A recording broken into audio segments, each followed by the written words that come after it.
Right, and here we go with a new video, and this time we're going to start looking at the Bosch 18V chainsaw. Now, this is a nice little bit of kit. If you're just an occasional chainsaw user, you don't need anything particularly powerful, and you just need to cut small-ish items. Bearing in mind this has got a 20cm bar, this might be for you.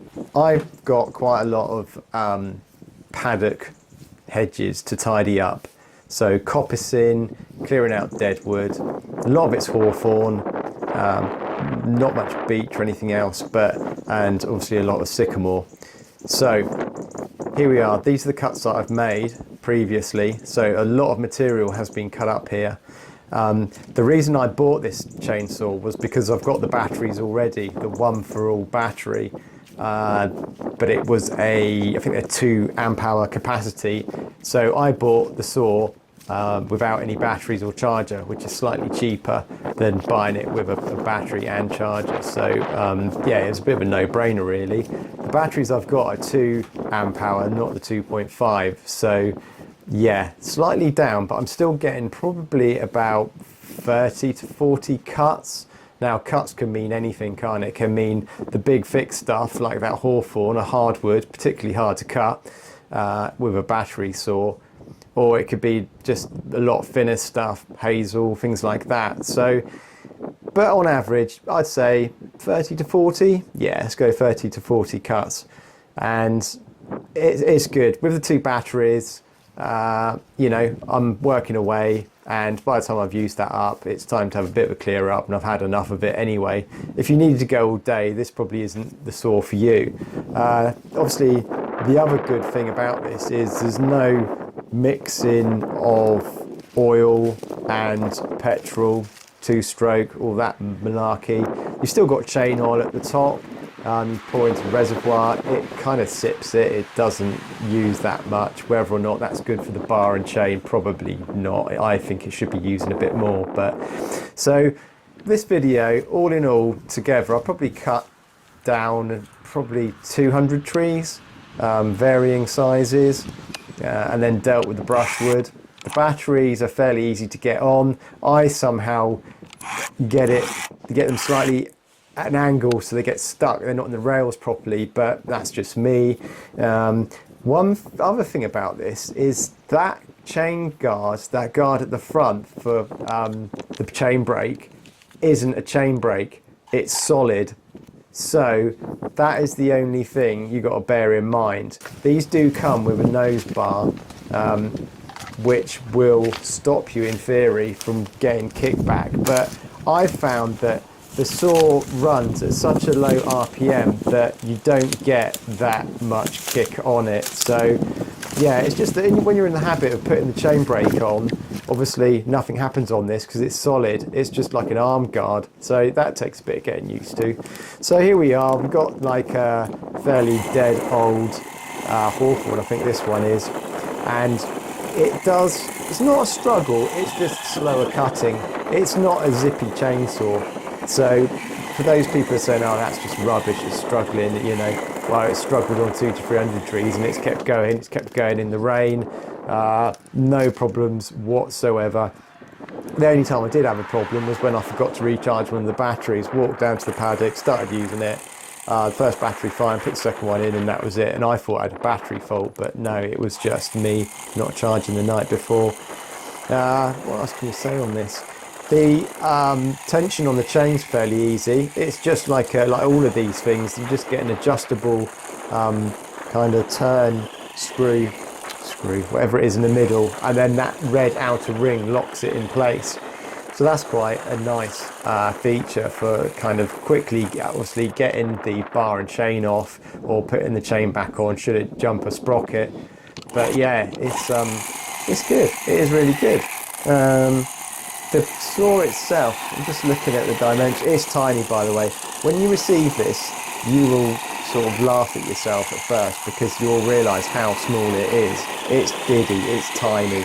It's almost like a climbing arb saw, but obviously you wouldn't be able to use this, well, professionally, privately, I've gone up trees and used it because it's a really good saw for kind of like aerial work.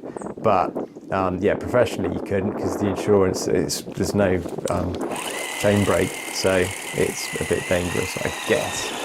But yeah, so the weight of it's 3.2 kilos. The dimensions, so the length is 34 centimeters, the width is 23, and the height is 21. Get your tape measures out and just have a look at that, because you'll just go, well, that's not going to be much use, is it?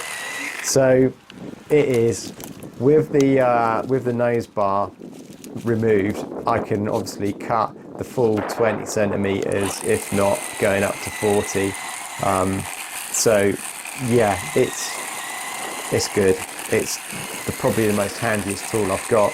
I wasn't expecting it to last much more than probably a few weeks of what I was doing to it, but it's just gone on and on and on. I've had like the Black & Decker alligator saws in the past, similar sort of tiny garden stuff, and shrub removal and things like that, and they're okay. But no, these are very good indeed. I didn't think the batteries were going to last that long, as in the use out of them from a single charge, but they do. They perform very well indeed. It makes you wonder what the rest of the all-in-one range of Bosch does is any good. But yeah, it's a shame it doesn't take my 36 volt lawnmower battery, which is 4 amp hour. That would go for days. So yeah, here it is. It's just cutting a bit of deadwood off there. Like I say, this is mainly all hawthorn. It does seem a bit slow, but if I'm sawing up the other, like the sycamore and things like that, it whizzes through it. And also I must sharpen the chain, because the chain is jumping a little bit, which I think it's just blunt. I haven't even sharpened it. I accidentally put it on the wrong way as well. That was quite interesting. It's just like jumps off the wood. So yeah. What else on this? It's quite handy to know. The trigger mechanism's okay. I'm not sure if mine's going a little bit funny, because it seems to have developed a lot. So you can have it, switch it on, and it stays on. When you let go of the trigger, you've got to press the side switch, as it were, on the trigger. Now, I don't think that's quite right, but I can't remember what it was like when I got it. So I'm sort of keeping an eye on that. But yeah, it just hasn't let me down. I bought this off Amazon, clearly because if there's any problems, you can just easily return stuff to Amazon without any hassle. So that's why I got it from them. I'll leave a link in the description to the spare unit, to the unit with the battery, and a link to the batteries as well. You can get third-party batteries as well. I did think about it, but I thought 2's going to be enough. So yeah, this is it. I mean, there's the chain on. I've got a big old drum of that. I had it for years.